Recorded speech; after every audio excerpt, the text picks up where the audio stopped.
다 함께 자리에서 일어나셔서 요한복음 14장 16절과 17절의 말씀입니다. 우리 한 목소리로 함께 봉독합니다. 내가 아버지께 구하겠으니 그가 또 다른 보혜사를 너희에게 주사 영원토록 너희와 함께 있게 하리니 그는 진리의 영이라. 세상은 등이 그를 받지 못하나니 이는 그를 보지도 못하고 알지도 못함이라. 그러나 너희는 그를 아나니 그는 너희와 함께 거하시며 또 너희 속에 계시겠음이라. 아멘. 하나님의 말씀입니다. 말씀을 주신 하나님께 감사드립니다.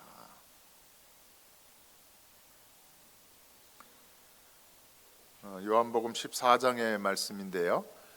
성령의 능력 안에 있는 교회, 성령의 능력 안에 있는 교회라고 하는 제목의 말씀입니다. 주보를 보시면 2025년이 시작되면서 주보의 첫 페이지에 맨 위에 저희가 3년간 함께 달려나갈 목표가 주어졌습니다. 성령의 능력 안에 있는 교회. 제가 부임하면서 말씀 위에 든든히 서는 교회로 나아가자고 말씀을 드렸는데 앞으로 2025년, 2026년, 2027년까지 성령의 능력 안에 있는 교회로서 우리 교회가 세워지기를 원하면서 함께 나아가고자 합니다. 요한복음 14장의 말씀, 고별사의 한 부분이에요. 예수님이 제자들에게 자신이 떠날 것을 말씀하시면서 성령을 보내주시겠다 약속을 하셨지요. 이 약속을 비롯하여서 여러 가지 마지막 당부의 말씀을 해주셨습니다. 당시에 예수님의 이 마지막 말씀은 예수님과 함께했던 제자들을 향한 말씀이지만 이 말씀은 오늘을 살아가고 있는 모든 그리스도인들 그리고 이 시대 교회를 향한 마지막 예수님의 교훈이라고 할 수 있습니다. 예수님께서 십자가에 못 박혀 죽으시고 부활하시고 승천하신 후에 일어날 일들에 관한 말씀을 들려주신 것입니다. 그리고 내가 이제 아버지께로 올라가게 될 터인데 너희 이제 새 시대를 살아가게 될 것이다. 그 새 시대를 어떻게 살아가야 하는지를 알려주신 것입니다. 제자들이 살아갈 새로운 시대는 약속하신 성령이 강림하신 이후에 시작된 성령의 시대입니다. 그리고 성령을 받은 제자들이 함께 모여서 공동체를 이루었어요. 그것이 바로 교회이지요. 에클레시아 교회. 성령 받은 제자들이 함께 모여 이룬 교회의 시대입니다. 이러한 이유에서 부활하신 예수님이 승천하신 이후에 그 이야기가 담겨 있는 그 사도행전, 성령 강림의 역사와 또 유대인들을 향한 복음의 역사, 그리고 사도 바울에 의한 이방인들을 향한 복음의 역사가 기록되어 있는 이 사도행전을 우리는 성령 행전이다, 그리고 교회 행전이다라고 말을 하는 것입니다. 따라서 이 시대, 우리가 살아가고 있는 이 시대는 하나님께서 성령을 통하여 일하시고 그리고 교회를 통하여 역사하신다라는 겁니다.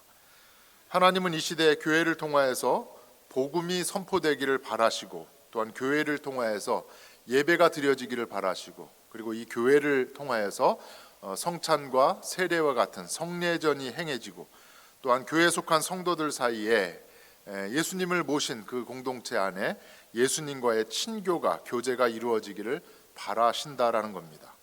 이 모든 것이 성령의 능력으로 인한 교회의 역사인 것입니다. 성령의 능력 안에 있는 교회를 하나님은 바라신다라는 것이죠. 2025년 새해를 시작하면서 우리 교회가, 우리 존스크릭 한인연합감리교회가 이 시대에 어떠한 모습으로 나아가야 하는가, 하나님의 기대에 어떻게 우리가 부응할 것인가, 오늘 본문의 말씀을 통해서 함께 생각해 보고자 합니다. 성령의 능력 안에 있는 교회는 예수님과 함께 살아가는 교회입니다. 어떤 교회라고요? 예수님과 함께 이 시대, 이 땅을 살아가는 교회라는 겁니다. 고별 설교를 보면 여러 가지 내용이 있는데 그 중에 하나가 보혜사 성령을 너희에게 보내주시겠다라고 하는 약속의 말씀이에요. 16절의 말씀 우리 함께 읽겠습니다.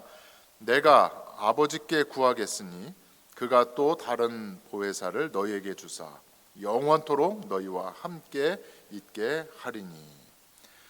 성령을 보내주신 이유가 분명하지요. 영원토록 성령을 통해서 예수님이 우리와 함께 하고 싶으시다라는 겁니다.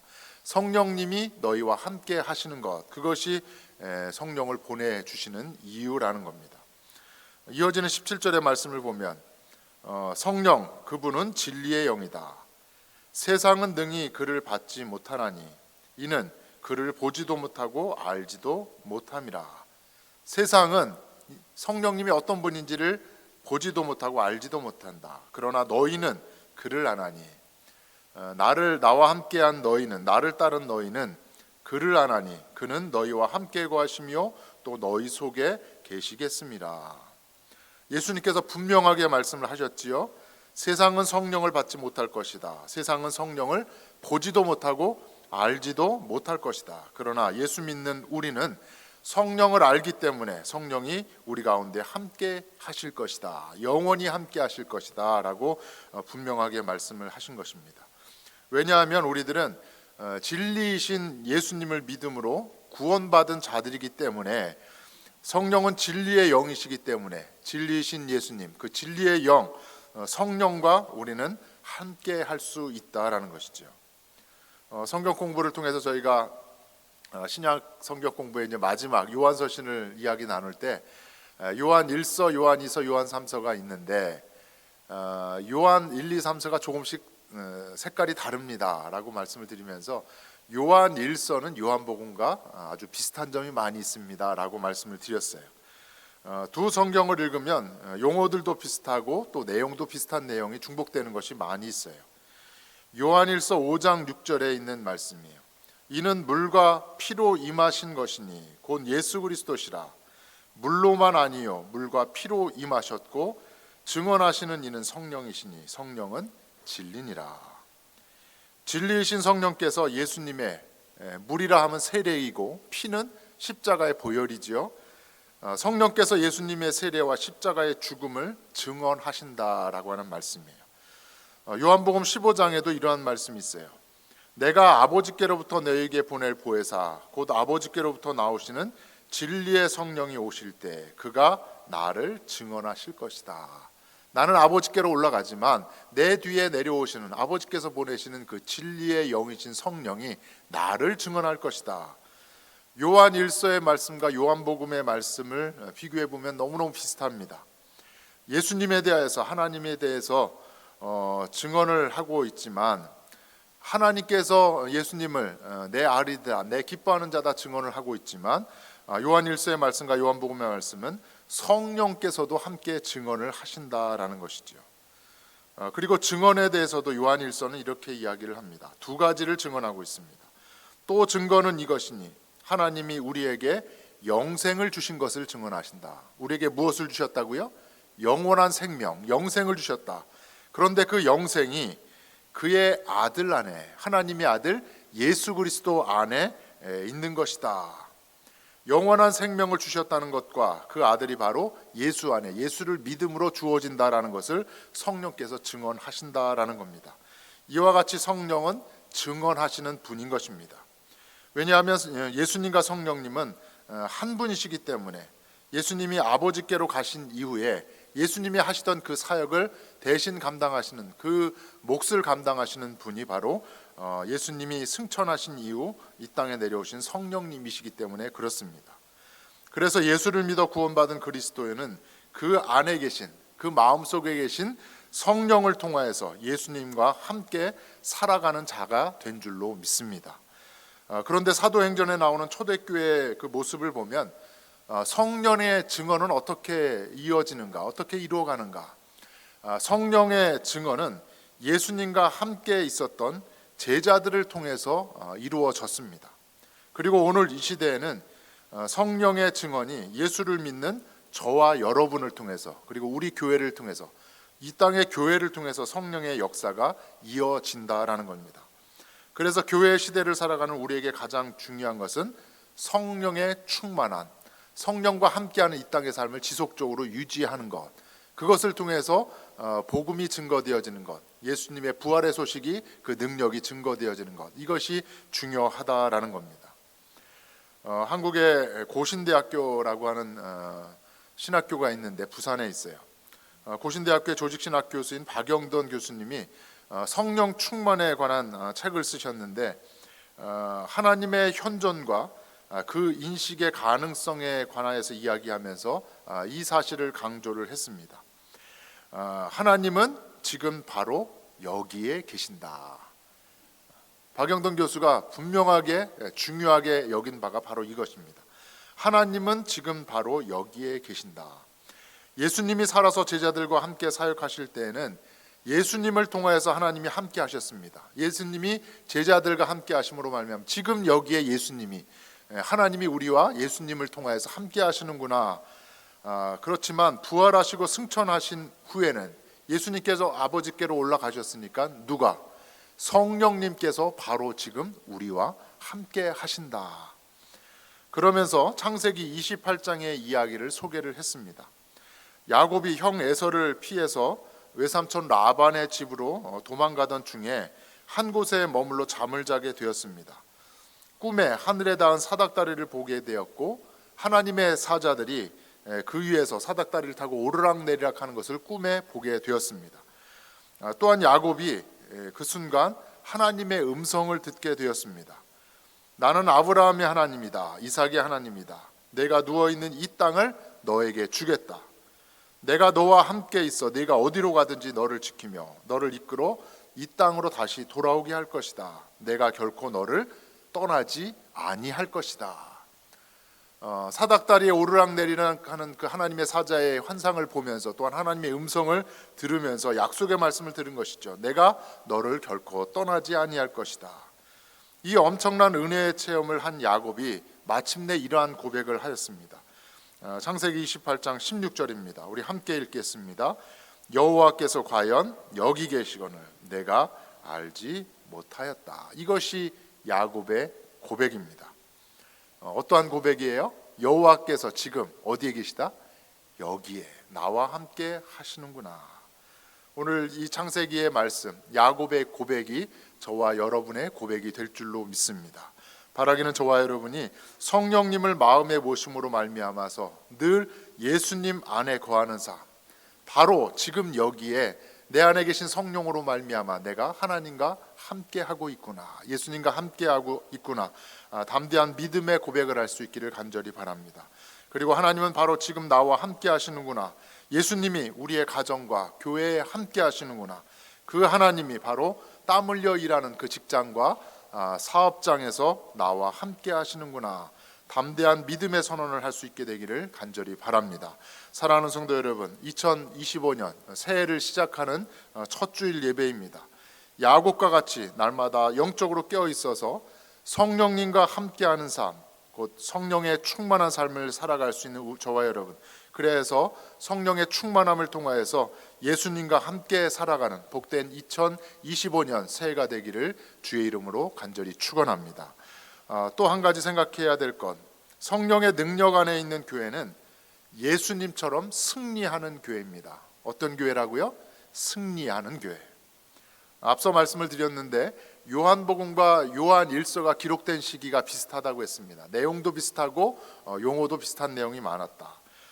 사도 요한이 1세기 말 AD 90년경에 기록한 성경들입니다. 요한복음과 요한일서가 당시에 요한 공동체 안에서 가장 중요하게 문제가 되었던 것이 바로 이단에 관한 일이었어요. 이단, 교회를 혼란스럽게 하고 어지럽히는, 믿는 자들을 걸려 넘어뜨리려고 했던 이단들이 많이 있었다라는 겁니다. 앞서 우리가 읽었지만 17절을 보면 세상이라고 하는, 세상은 성령을 알지 못할 것이다, 그를 받지도 못할 것이다, 이 세상이라고 하는 것과 믿는 우리를 분명하게 구분을 하고 있습니다. 세상은 하나님을 대적하는 사람들입니다. 세상은 성령을 받거나 보거나 알지 못하는 사람들이 세상입니다.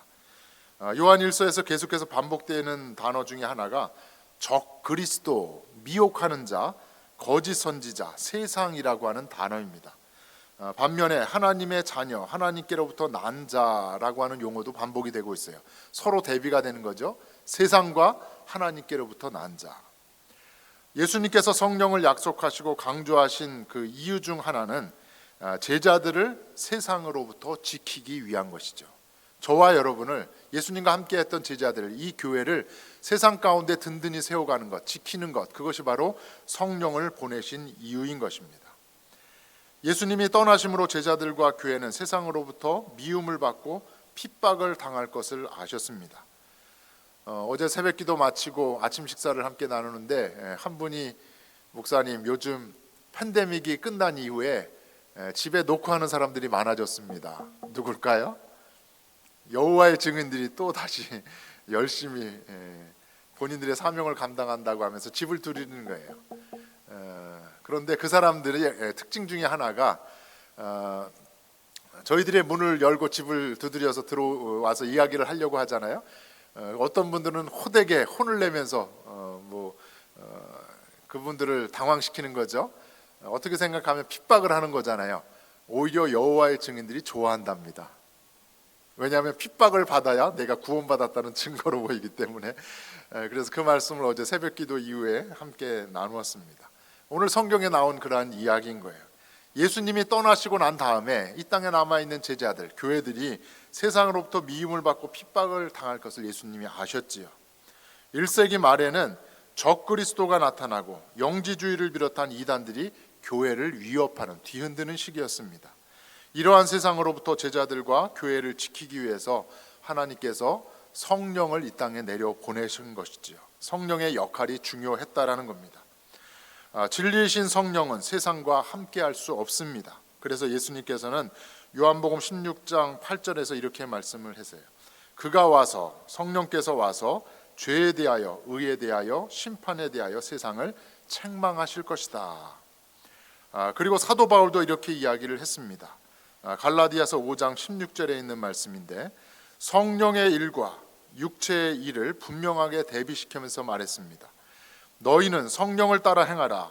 육체의 소욕은 성령을 거스르고 성령은 육체를 거스르나니 이 둘이 서로 대적하므로 너희가 원하는 것을 하지 못하게 한다.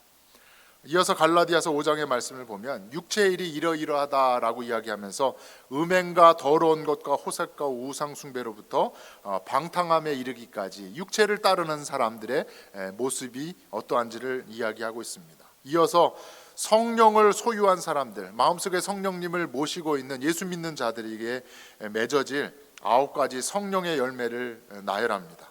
오직 성령의 열매는 사랑과 희락과 화평과 오래 참음과 자비와 양성과 충성과 온유와 무엇이다?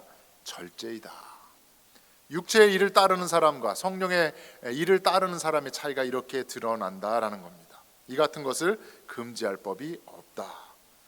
오늘 이 말씀을 통해서 저와 여러분이 우리 자신을 한번 되돌아보면 좋겠습니다. 나는 과연 육체의 일을 따르는 사람인가, 아니면 성령을 따라 행하는 자인가?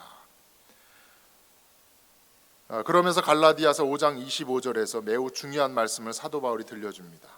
갈라디아서 5장 25절 같이 읽겠습니다. 만일 우리가 성령으로 살면 또한 성령으로 행할지니라. 영어 성경은 이렇게 이야기를 하고 있어요. Since we live by the Spirit, let us keep in step with the Spirit. 성령으로 행한다라는 것은 keep in step, 발걸음을 함께 맞추어 산다라는 겁니다. 누구와 함께? 성령님과 함께. 여러분 집에 예쁜 강아지와 또 고양이 많이 키우시는데 아침마다 이제 산책을 해야 되잖아요. 운동을 시켜야 되잖아요. 저희 सब디비전에도 강아지를 데리고 나오시는, 운동하시는, 산책하시는 분들을 많이 보는데 엊그제 한 청년이 강아지를 데리고 나왔는데 함께 걸어갑니다. 그런데 강아지가 걸어가는 걸음걸음을 뒤에서 함께 따라가요. 이 주인이. 그러면서 개가 앞으로 가면 주인이 따라가는 겁니다. 그리고 자동차가 오면 개가 안전하게 비켜날 수 있도록, 위험하지 않도록 이야기를 해서 안전하게 개를 돌봅니다.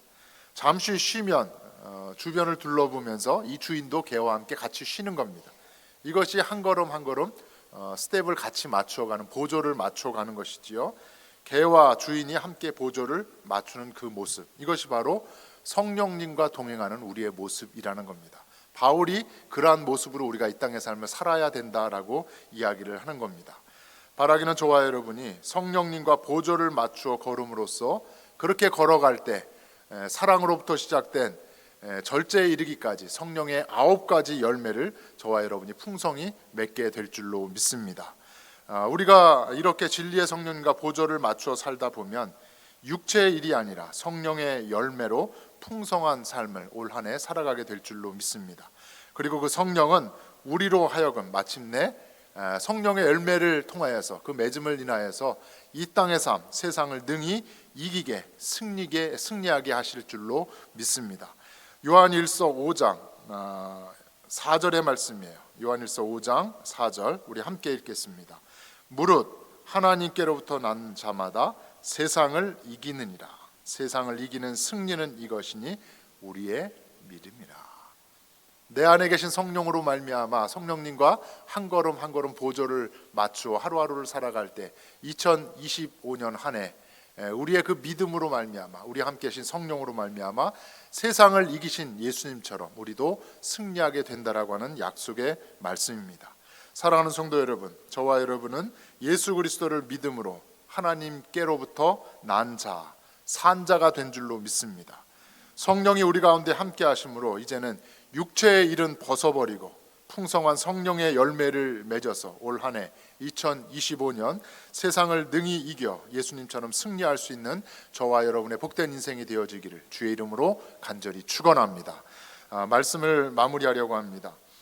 며칠 전에 송구영신 예배를 저희가 이 자리에서 드렸는데 차타누가에서 오신 축도를 해주신 우리 양재서 목사님께서 본인이 쓰신 책 한 권과 그리고 번역하신 책을 한 권 저에게 선물로 주셨습니다. 번역한 책이 한국에서 선교를 하신 케이트 쿠퍼 선교사님에 관한 책입니다. 특별히 이 선교사님이 조지아 분이에요. 더글라스 빌, 조지아 더글라스 빌에서 마리에타에서 좀 더 I-20를 타고 엘라바마 쪽으로 가면 더글라스 빌에서 태어난 여성 선교사님입니다. 1908년에 22살의 처녀로서 조선 땅을 밟은 후에 은퇴하기까지 50년을 한국을 위해서 조선을 위해서 헌신하신 분입니다. 50년. 원산에서 이북에 있는 원산 땅에서 그리고 서울에 내려와서도 또 강원도에서 그리고 한국정의 전쟁 중에는 6.25 한국전쟁 중에는 피난을 내려가게 돼서 부산에서 그리고 다시 전쟁이 그친 이후에 휴전 상황에서는 다시 서울에 올라오고 그래서 서울의 감리교신학대학교 그리고 대전에 있는 목원신학교에서 성경을 가르치는 교수로도 사역을 했습니다. 50여 년의 사역을 마치고 미국으로 은퇴하여 돌아온 다음에 동생과 하루하루 살아가면서 늘 한국을 그리워했습니다. 50년을 한국에 살면서 한복을 주로 입다 보니까 미국에 와서 사는 삶에 이 드레스를 입고 하는 양장을 입는 것이 오히려 더 거북해진 그런 상황이 된 겁니다. 그러면서 최선을 다하면서 노년의 삶, 한국을 위해서 기도하면서 살아가셨습니다. 노년의 쿠퍼 선교사가 한 말입니다. 나는 평생 주님을 위해서 50년간 한국을 위해서 또 미국을 위해서 이렇게 살았는데 한 가지 후회하는 점이 있다고 하면 후회되는 일이 있다고 하면 주님을 위해서 다시 몇 년을 50년을 살지 못한 것이다. 50년 동안 조선 땅을 위해서 대한민국을 위해서 그렇게 살아 오셨는데 50년이 더 주어진다면 또 어디를 위해서? 조선을 위해서 대한민국을 위해서 나는 살고 싶은데 그러지 못하는 것이 참 후회스럽다.